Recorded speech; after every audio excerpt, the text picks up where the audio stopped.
I couldn't watch the Jet episode because darn.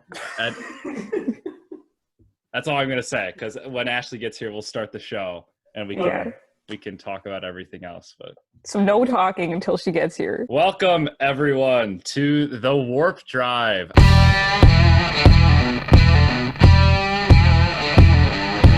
I am your host, Zach, and I'm joined today with some awesome guests to discuss an awesome topic. Who do we got? We got Ashley, we got Libby. Hello.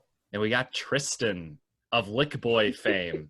I'm pretty sure the last time that you were on the Warp Drive, I introduced you the exact same way. It was like, probably. of Lick Boy on YouTube. Today, we'll be discussing probably, I think I can speak for all of us, one of the best television shows of all time, Avatar: The Last Airbender. I was watching it with Ashley for really kind of the first time. I think it was like the beginning of high school. I fell in love, and we watched Avatar. We watched Korra right after, which is, a very different show, but I love Korra just as much. Jack Desana, who plays Sokka, I'm going to take these off for a second. He was on all that. There was a trailer on Nickelodeon for this new show that he was in called Avatar. Okay. And so I credit him to being the reason that I watched Avatar in the first place. When it first premiered and I saw every episode live, except one, there was, I missed Avatar Day in season 2. I didn't even know that episode existed until I owned it. But I've been watching since the first day. I remember when it was on TV, and I'd kind of watch it, but it wasn't linear at all. It was just something I enjoyed as a kid because my brother liked it too. Played the little games on Nickelodeon.com a lot. Nice. Games we played. And so the first time I watched it all the way through was like junior year of high school or something, because I borrowed Tristan's DVDs. Do the Nick.com games translate very well with the TV show in any way? They're just fun little games. Is there hidden lore in the games? Is it like the lost episodes of Avatar? Are these platforming Flash player games on Nick.com? Ashley, you're finishing off the box. What's your experience with Avatar? I think Oh. My power went out.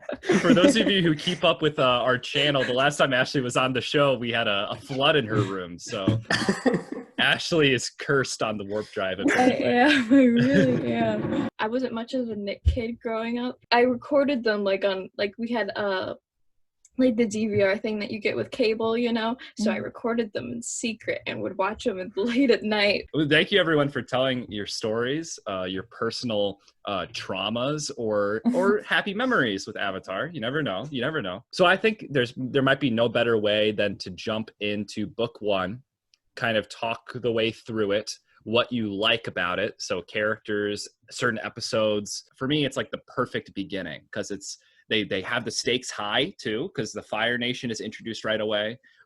Thanks to Katara's legendary introduction to every episode, we have like the complete history of the world. This is the most nostalgic season for me. It's a great setup season for the rest of it. It doesn't get too bogged down in like the main story like books 2 and 3 do. People say that their least favorite episodes are in this. Like, everybody trashes on the Great Divide as like the worst episode of the series, but I still love it. I don't think there is a bad episode. I like that it kind of slowly gets you into like the stakes of the show. Like, books 2 and 3 are so much more high stakes. We're like, oh my gosh, like he has to defeat Fire Lord Ozai to like save the entire world. But like the first season's like, all right, we have to go to the North Pole. We have to gotta learn bending. Like, we have to find Santa. Look at all this fun stuff. Yeah, exactly. All right, we have a goal, but like we're also going to help people and learn more about the world on the way, because it's kind of the world building. I love that we meet the Warriors of Kyoshi in episode 4. Like, it's so quick that we get like new characters, but also it's like, oh, we're making friends with people around the world. I like the ability to balance a childish sense of wonder about the world with like high stakes, And I also like it because it sets up a good parallel between Zuko and Aang's arc, especially with the storm.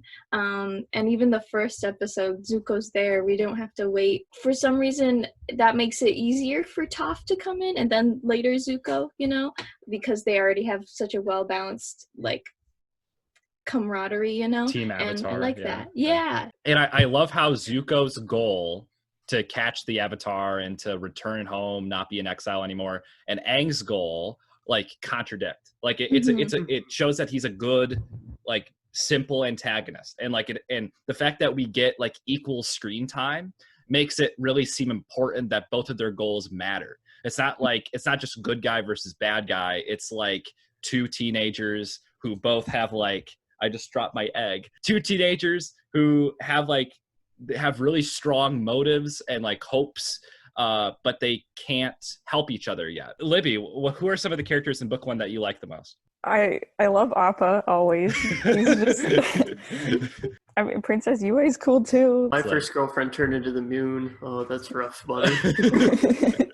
Iconic moments. One of my favorite like scenes, I guess, is when Admiral Zhao takes the moon spirit from the pond, and the like moon turns like red, and you hear like the like music. It just gets so creepy, and it just like gives you chills. Like, oh. I was 9 years old, 9 or 10 when those episodes aired, and that was like, I've never experienced like TV like that. Well, minus the ending of the show. Right. But my mind was just blown for that whole like 3 or 4 episode arc. It was just the most stressed you've ever been as a 10-year-old. It helps transition better into the more plot focused season 2 and season 3. Very good point. Sorry. Yeah, it's true. It's a great finale, and thank you, Ashley, for opening up.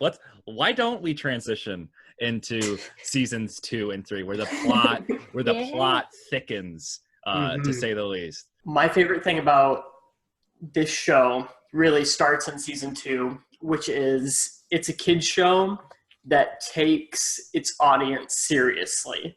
I was texting she's my 12-year-old cousin who's watching this for the first time, and like Appa just got kidnapped, all the corruption and stuff, and Ba Sing Se. I'm waiting for Aang to die at the end and see what her reaction is to that. Yeah. These super governments are like invading people's homes and kidnapping people like every single day. It's crazy. Like Jet. I love it. Like Jet. Who I just want to say, Jet is like, he's not terrible. I just don't like him. I don't care about him. And I think his first episode is like, oh, fun. Okay, well, that's done with that. We can move on. It's like, no, Jet's gonna come back multiple times. And does he die in book 2? Is that true, or is that book 2? It's very unclear. I'm pretty sure Jet dies, but no one seems to care. And it's like, if Team Avatar just leaves, why do they expect the audience to care too? It's like, I never cared about Jet, but at least try to like convince me, at least show that we like are sad that he's gone. I was just really happy to see like Uncle Iroh and Zuko like, you know, trying to live a better life. You know, he's happy, but he wants like Zuko to be happy, and I just love how like he wasn't like forcefully just trying to like push him in the right direction. He's like, you can be good, and like you can choose your own destiny.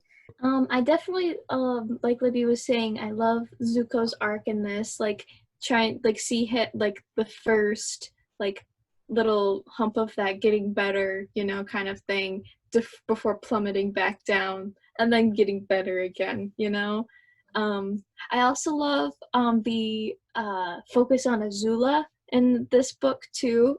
I love Azula, so good, and it's so interesting to see how different she and Zuko are. I think book 2 is also where we start seeing the different kinds of bending more. And it's kind of lore building of like, okay, we have the very basic rules. I don't know if I'm the only one that watches the Shyamalan Avatar every single day, but I do. But it's so disappointing that like firebenders are so lame in that movie, because it's like they can't create fire. They take fire from a lantern and like, ooh, little fire. It's like, that's not what fire bending is. No. It's like the best part of that movie is when Uncle Iroh does firebend the regular way, and one of the soldiers is like, oh my gosh, he's creating fire out of nothing. Like, wow, what a concept. What are some things maybe before we wrap up the story that you would like to see different in a live action remake of the show? I love Zuko's arc, so I'd like to see more angst and redemption, you know? I think the original thing is like so pure and whole, and it's just, it is as it is. Mm-hmm. So I don't know. I am excited for it. I do have hope for it because the creators are on board with it, because I've heard stories about their involvement with the movie. Wasn't that great? But at the end of the day, I don't think there's anything you could do to change the original or improve upon it or change my opinion on it. So I just hope that they don't get bogged down by the need for spectacle, you know, Yes, like special exactly. effects. I've seen the promo picture of Appa, and he's like over like the frozen water, and he's like this like giant hairy beast. And like, I mean, like Appa's, you know, cute, you know, it's like a giant cow, you know, like he's cute enough. But like I'm not really super convinced with like effects in any show. I just like, I don't know. I feel like that's like always an idea that big shows have, is like, we need to wow people with like amazing visuals. But if it doesn't work well, it's like the first mistake. It's like the first thing that people will notice. I hope the characters are lifelike, unlike the movie. They just like stripped all the humor and character and all the reasons that I like the characters. So I hope they keep that. I also hope they cast them well. Like, one, like paying attention to like most likely what race they would be based on the cultures that the whole entire show is based off of. And second, that they're not like 20-year-olds playing 12-year-olds like the Percy Jackson movies were. I think it's so funny looking at the original Shyamalan movie, and like, I don't think they could have cast it worse. I think it's like the worst it could possibly be. I love it for that.